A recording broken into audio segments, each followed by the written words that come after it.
Uwe Kosi Ibekithemba lami kuwe Kosi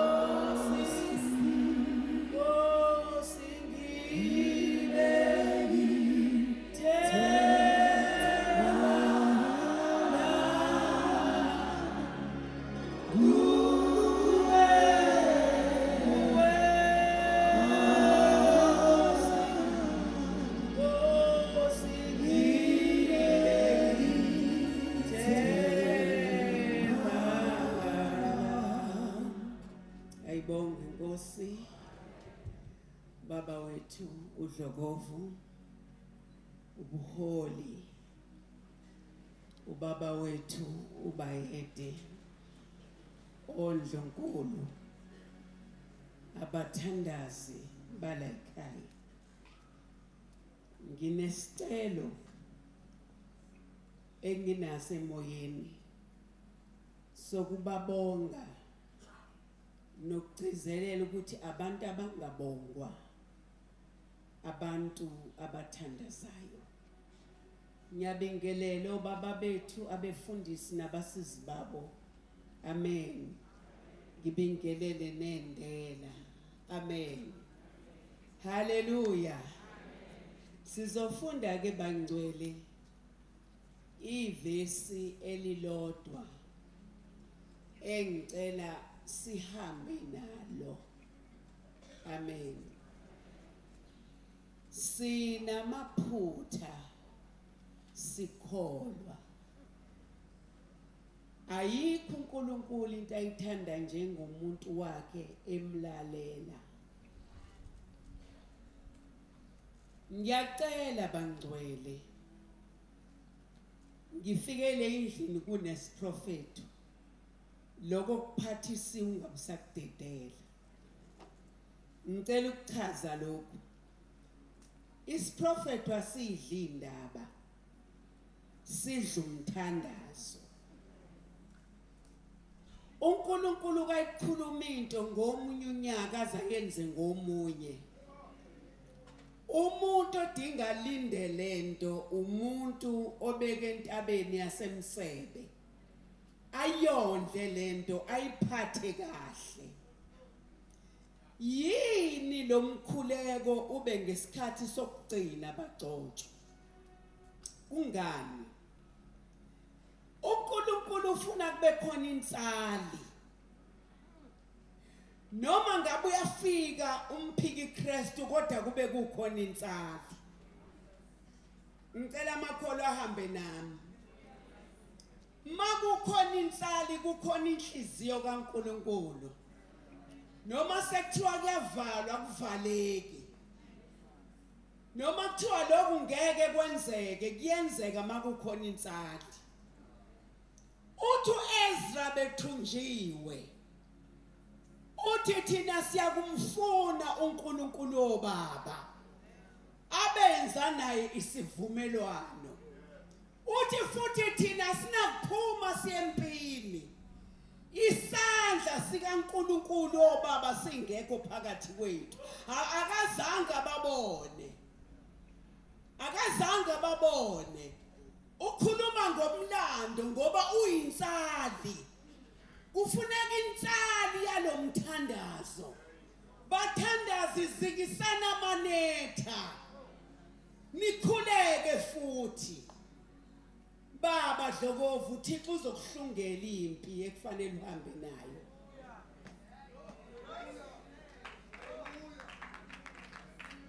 uThixo ubuyahlunge impi yakhe aletha benhliziyo yakhe eduze kwakho abenhliziyo yakhe abazokwenza into esenhlizweni yakho ungashongo bayenze yonke bazokuphumuza ayikho into emnandi njengokuzala insali abantu abazoba nombono okuwe bawuphathe bebasha bona besenamandla khuluma ngikhuluma nobaba uMsimanga ngithi baba noma ngiphela manje kodwa kukhona injabulo la ethi ijoka likaThixo ngilithwale ngisemusha ukukhuphuka intaba kwakulula futhi mangifika entabeni ngilula izandla ngikhangeze uNkulunkulu uNkulunkulu akahambi nomuntu ongalaleli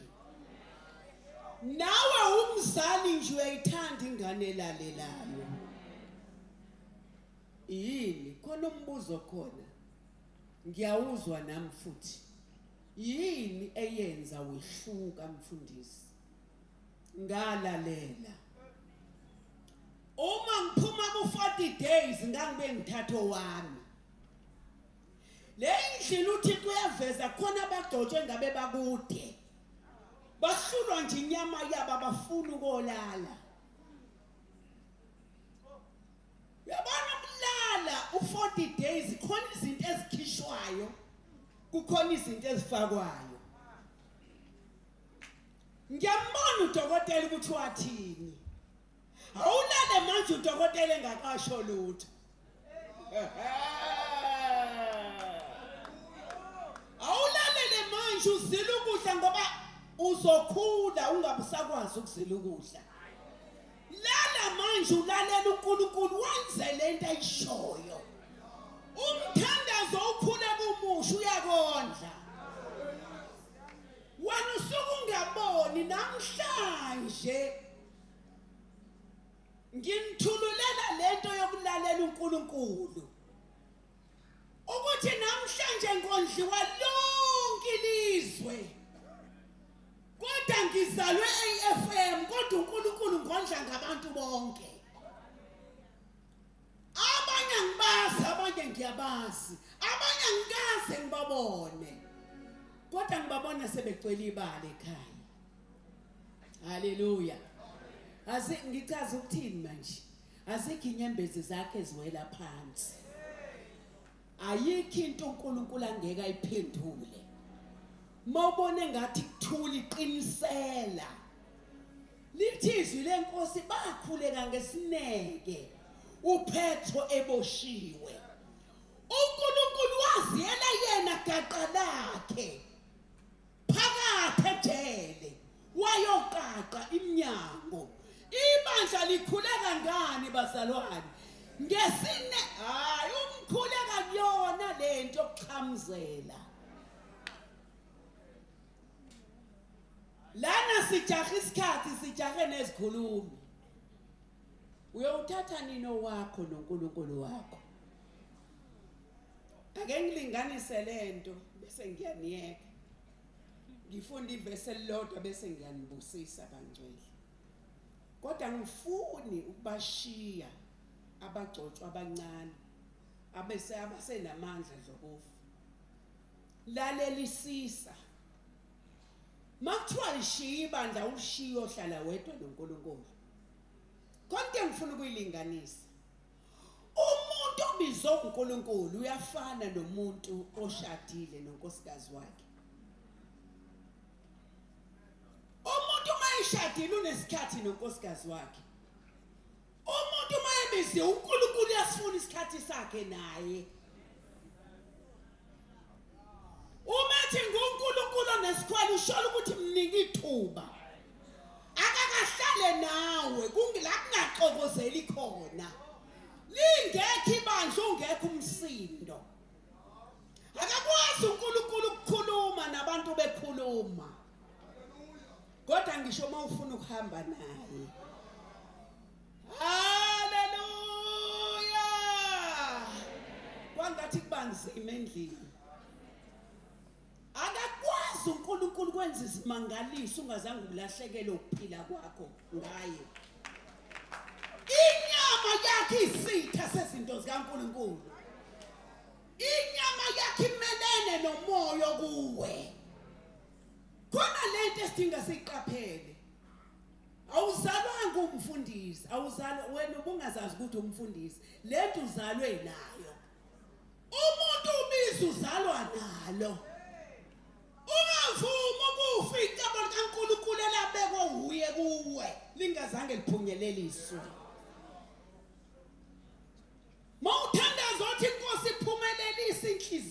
yakho ngami msukwa yabona ke haleluya ngelinye ilanga ukuzala kumnandi ngelanga kubhlungu bengike ngisho ngolinye usuku ngithi umama Gatshane mzukwane engibeletha nje kanti kwenzekani athi uma ngakubeletha kuyiphasika kukhala imbungu bayazi bakudala kuthiwa kuzwakele kuthiwa nakuthini uzwakele lo mbuso uthi uma yakhala phansi intombi kanti uzala umuntu ekuzofuneka ikhokhele lento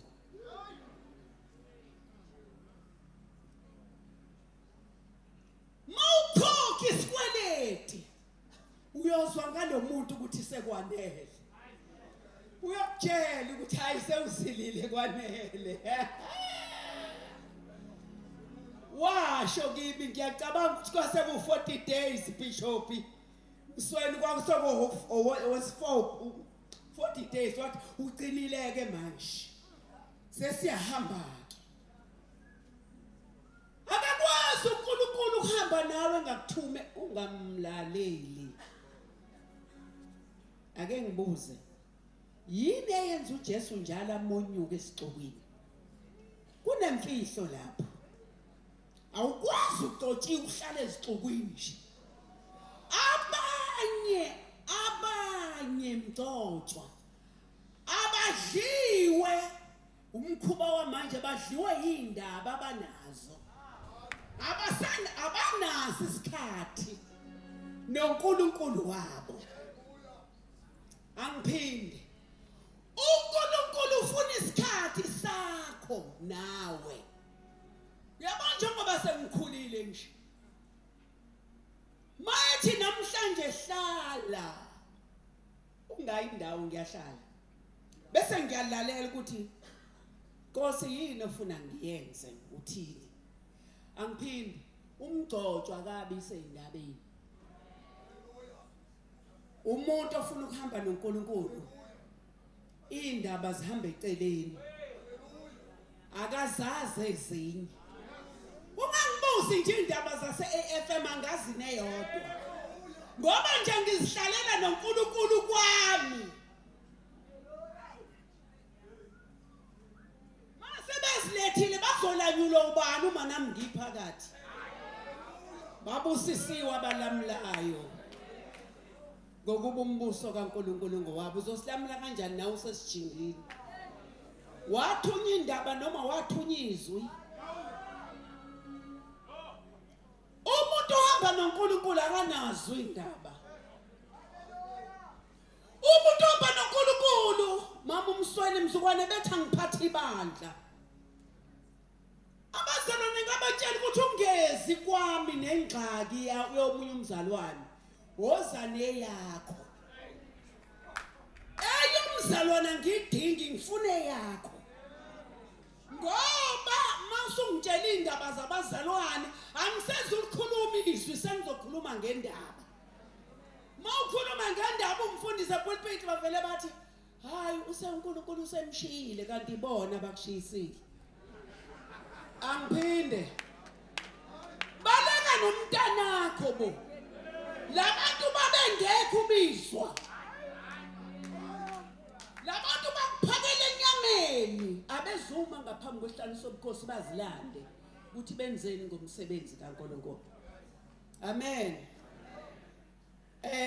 funda Mashimane haleluya sizihambele bangcwele nihambe nenkosi futhi nigcine ilonde kungalahleki noyedwa kuleni ababambi izandla zamadlokofu baqhubeke abazibambile lezandla bemisa izandla ukuthi impi kaJehova inqotshwa ngalaphi basimise kukhona abantu abahalela ukuba undobo abantu bake benza inqaba umuntu ashinta ayiphathisiwe afuna ukuphatha into yomuntu awuphathe lento uNkulunkulu akulethela yona emsebe ngicela usikhonze ngayo usho njalo uphawula uthi nikhonzane ngeziphiwo. Noma ngabe ngiyathanda ukuba umama uMsweli uBishop wami ngeke ngikwazi. Noma ngabe ngiyathanda ukuba lo mgcotsho obemele ebusuku ngeke ngikwazi. Nokuba ngabe ngiyathanda ukuba ubaba uMsima ngeke ngikwazi. Siphiwe iziphiwo zomusa ezahlukene.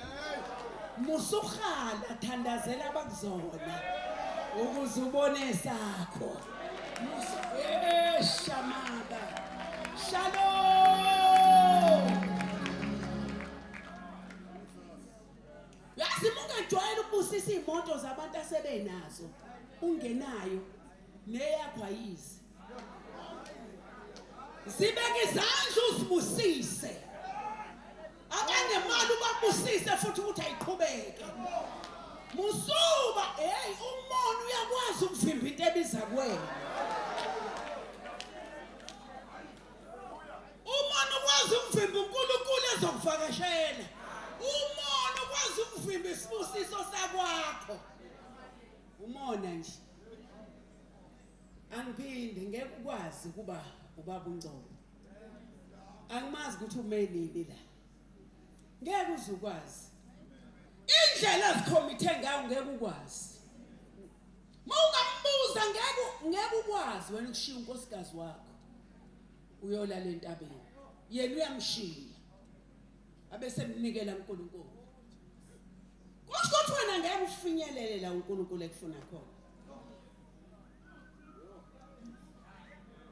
Khona indaba zabantu kukhona ezakho noNkulunkulu wakho. Funda mntanami ivesi elilodwa. 1 Timothy chapter 2 sifunda ivesi elilodwa. Bese siyathandaza nihambe naleli vesi. Nalo le vesi makholwa alinawo umona le vesi. Likhuluma ngokunxuselana. Kukhona alinawo umona le vesi. Khona abantu abazithandazela bona. Nale indlini bagcwalisa izicelo la. Kodwa masebeke emakhaya akekho kathi Dlokovu. Athi simlethe altar. Simletha nekomiti lakhe. Simletha nomuzi wakhe. Ake sizwe ke makhoti sonzani manje ekhaya. Phela nidlile zonke lensuku. Kanti benidlelani? Heze ke wawudla umqulu wababe emva kwalokho. Hayibo kade nidlelani? Funda mashimane amakholwa ahambe nale vesi. Verse number 1. Yebo. Ngakho ke kuqala kukho konke. Yebo. Ngiyala ukuba ukunxusa. Niyalwa ukuba ninjani bangcwele. Siyonxusa manje emakhaya. Ukuthi yonke into edingeka kuleli altar yenzeke. Noma uzokwenza ngemali kodwa kwenzeke. Engithi sekufuna nje inyembezi zakho ziphume eqala. Abese uNkulunkulu uyenza. Yebo baba. Ukunxusa nokukhuleka. Asibaleni kwenze njani? Ukunxusa. Ukunxusa nani baba? Nokukhuleka. Nani futhi? Nokucela. Yebo nani futhi? Nokubonga. Lana siyacela kuphela. Bakhona yini abake bagcwalisa imvulopho bathi sizobonga. Mase bezobonga babonga ngo26 kanwazi 26 obani bancane. Akakwazi uNkulunkulu kwenza into enkulu busubonga ngento encane. Lana senze njani bangcwele? Siyanxusa. Yini okwenxusa? Ingakho kubalulekile ukukhuleke ngomoya. Ngoba ukukhuleka ngenyama uyokhetha abantu uthandaza. Uyabona ukukhuleka ngomoya uthandazela uzuthandazele nesitha sakho. Usenxusele isitha sakho. Uthi umculo walanga uzwile nale ekhaya. Uthi nezitha zethu sizithande. Ngothando silitholile. Ake ngikhulume ngokunxusa. Yazi ukuthi uma unxusa wenzani bangcwele? ugqoka ibhantshi lekholwa elingcolile kube lakho. Awamanje amakhola wanxusa yahleba.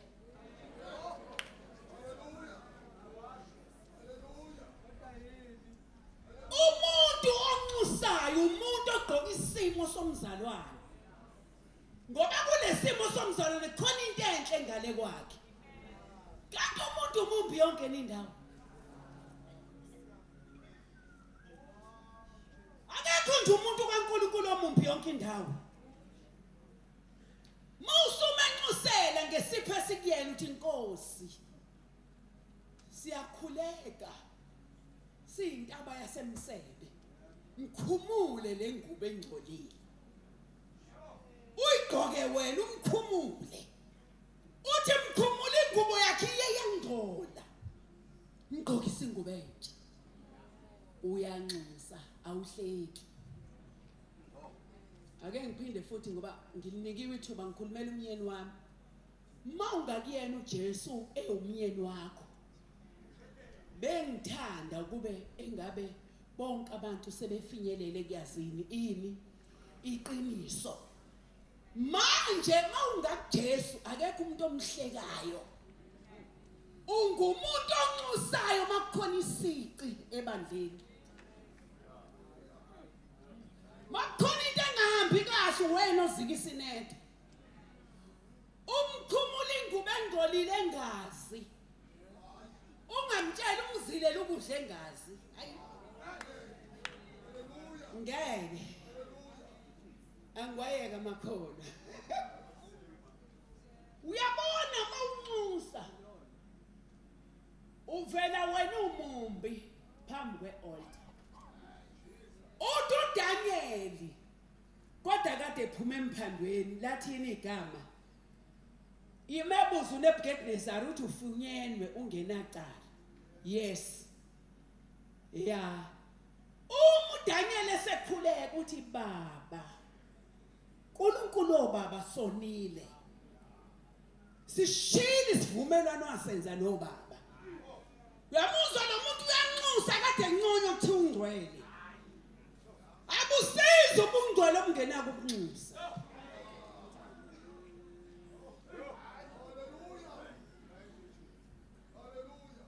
Yebo baba, qhubeka baba.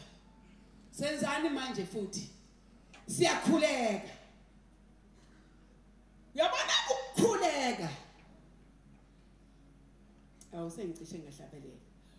Uyabona ukukhuleka mawuthandaza. Ufika uthandaze. Kade uqeda ukunxusa bese uyakhuleka. Umuntu okhula umuntu othi baba siyacela yiba nathi kule ndawo. Lo muntu uyakhuleka manje. Lo benxusa ubegqoka ijazi lokungcola ekhumula umfowabo emfaki hayi wakwamkhumula kodwa.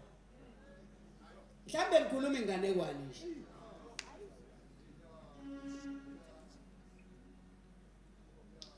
Mina ngiyazi le ndaba le yokuthi umuntu onile ebandleni bese kuhlekiswa ngaye.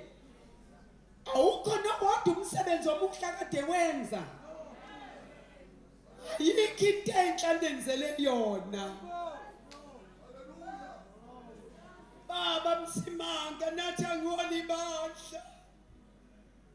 Engithi sengithi ngengikwenza ukuthi athuthi xa kukhona kuhle akakwenza ngithi baba kukhona.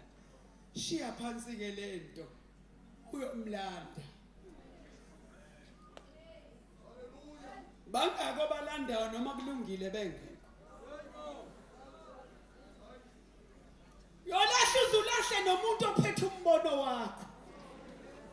Uyolahla uzulahle nomuntu obezoba inxusa.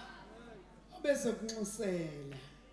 Angiphinde futhi siyadingana. Ayikho igiant. Siyadingana. Nami ngiyakudinga nawe uyangidinga. Musuphakama ke. Ngoba bathi abafana lama olintshi anjana muncu ngoba yephezulu. Ehlika khona uzosizwa kahle. Yebo Nkosi. Yebo Shimzo, qhubeka lapho. Senzani manje? Sesiyakhuleka, senzani manje futhi? Sifike siyanxusa sakhuleka. Sesenzani manje? Nokucela, nokubonga. Bangcwele. Masicela sicela manje bese siyabonga futhi. Into uNkulunkulu akwenzele ekhaya ngomkhulu kwasemsebe. Ngiyakuncenga ngobubele bukaThixo. Ungaphathi imvulophe encane. Ake kuthi la kugcwele khona le mvulophe zokucela. Ngalo wami ukhuleko landela kugcwala imvulophe ezithi siyabonga. uNkulunkulu wezwa siyabonga. Awunithini makhona? Yini yanyakazisa uNkulunkulu ngoHana? Wangaphuthe eshilo. Uphethe umnikelo. Kwathi ingane ayikho. Mayiseyithola iyonikela ngayo. Yini? Uthi ungafaka uthi R2. Uthola ingane la. Kanti ini ingane? Yini ingane kanti? Yini nje ingane? Mama Msweni. Mina ngithi ngiyanikela athi umoya ngcwele ungalingi unikele ngeshumi. Ngikubusisile faka imali. Bese ngifika ngibatshele ebandleni noma ngabe siye econference omkhulu baba uMdletshe. Mina ngiphatha u2000 okunikele libandla lami. Ngoba ngifuna ibandla libe mpofu kuswela imali. Akangikhuluma imfihlo iyekile ngoba usabo bhuti bakho mina ngibayisabi.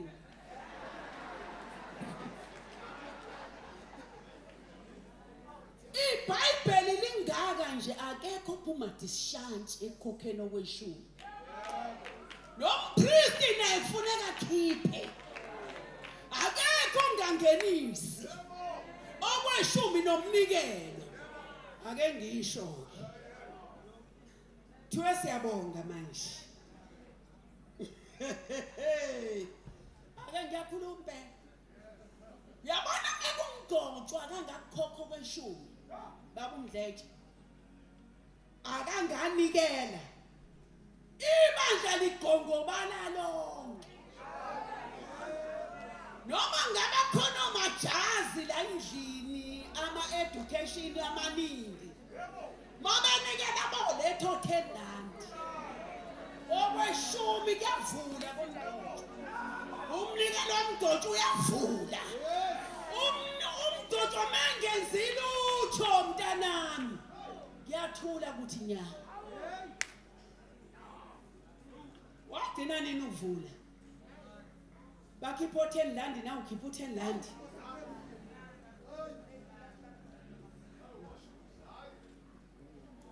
Angikholwa mina ukuthi umgcotshwa kufanele ngakukhokho kweshumi.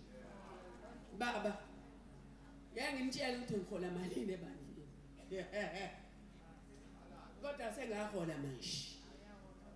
Ngalesa sikhathi nganginikelelwa bakunzama imali yensipho. Uyazi lo mntwana uthi usinikelela u20 rand kuthiwa zihlela isebenzi sinikele u20 rand. Kodwa siyekanga umbono ngenxa ka20 rand. Sabamba umbono. Namanje nakusuyazikhiqizela mama uMsweni. uThixo usiyazilethela imali. Hayi hlala nemali yakho uyigoqonke. Hlala naneyebandla lakho uyisonge nje. Sizobona kodwa. Uyothi sekufika abantu la eMsebe abafike kamuva kunawe. Sebethi baba ngicela ungibusisela imoto esho umntanami. Yo 10 million ngaphandle. Ngoba ufike wenza wena wenza. Abalizo bangalenza. Fanele umgcotshwa ukhe hayi ngeke makholo. Awu cha ma angisho. Awukwazi ukuthola isibusiso esivela kuNkulunkulu useqomdini. Ukhokho kweshumi okuhalf. Ungakhokho kusho okweshumi njengokusebenza kwakho.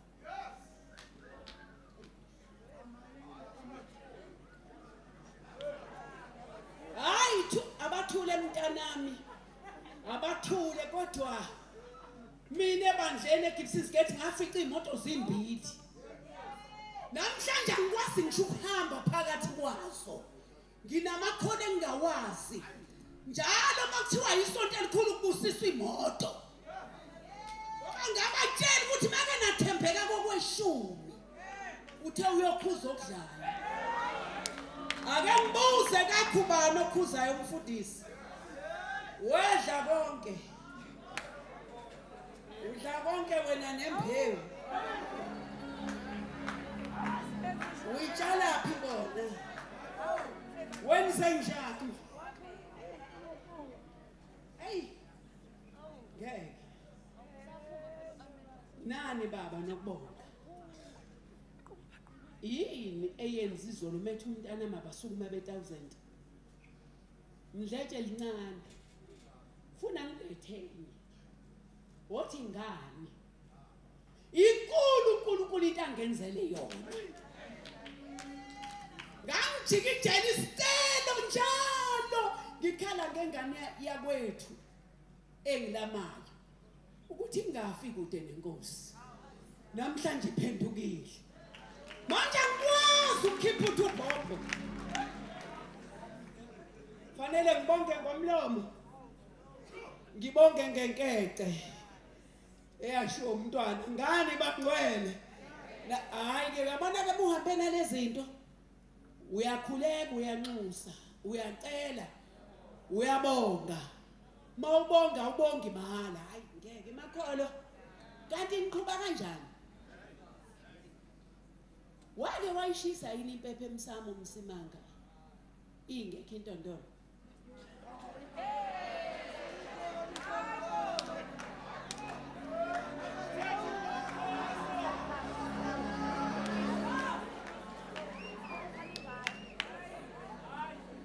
ngwalana kuthi ngempela isizwe ngesizwe ngowalana ayikwazi intondolo ukuma ingalethiwe empephweni uphetheni lophethe intondolo sengilihlikizo ukugcina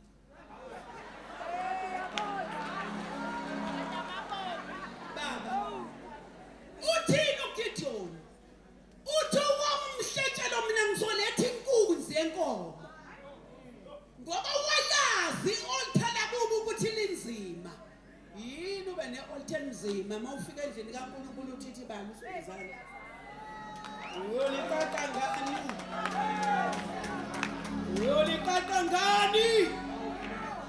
uyolikaka ngani hayi laqaqwa ngamandlovu sakhokho kweshumi ngizobona ngifike ebandleni baba ngirobha uSathane hayi ngoba nje imali isiza kuwena hey amen ngoba kuhle nokumenya ufike uthola izinto zakho ngaye eMpumalanga ngafike ngathola abantu abambatha ngizobona umsebenzi ngabona into engakaze ngibone ngababuza ngathi yonke lento yenziwa yini bathi siyathaitha mawungathayithi uyothuthakathiwe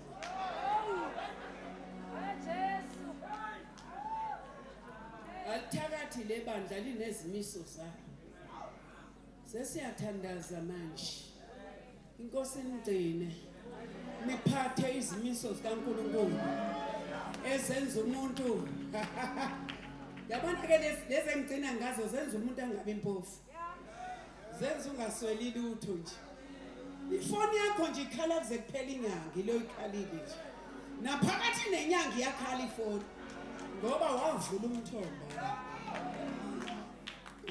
ukhona usazayovala baba ngafike ebandleni khona nabasaba ukuphenduka emabandleni nafe ngaphenduka kulona ngase ngithi ngicela obaba ikomiti elikhulu nelo mama bame ngenyawo nikhokho kweshumi kalendlela elisebenza ngayo na indlela ababekhala ngayo Dlokovu mina ngabheka lena baba ngathi oh sonke lesono sami ukuvala kwami kweshumi ngakho ngingakhokhi mina bengivala imithombo engaka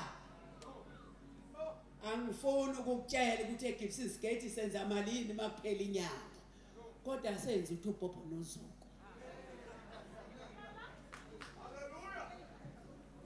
Mlethe sadlula ukuthi uBhobho noZungu kwenziwa imali lapha enjengemali futhi abakhomzwa ngayo njoba ngisho ukuthi okweshumi ngena kuphela inyanga yonke ngoba bayazi sengiyanibuza kokugcina mfundisi ubani okhuza ukudlala mawungenisa uyakhuza ukudlala singema ngezinyawo ubaba shadosa shabela majaba machakadosa dosa majabele dosa ya maduya makhunga mazizi madabadaba majama ninga mazizi ninga makhunga ninga madobola tuya ninga masisi uthe Jesu phezu kwaledwala athi yokwakha ibandla lakho wathi amasango eHadesi wathi wayekulashula aphuma nesihluthulelo emsebe baphethokhiye wena Jehova uyofula amakhuthu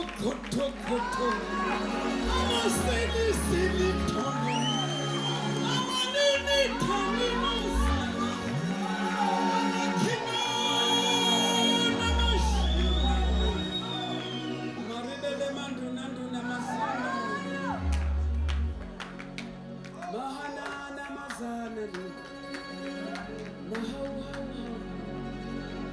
linamandla liyaphila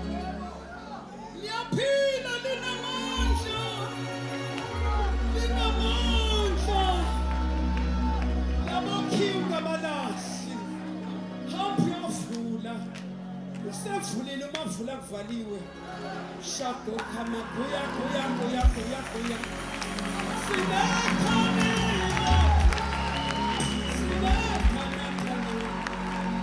usavulile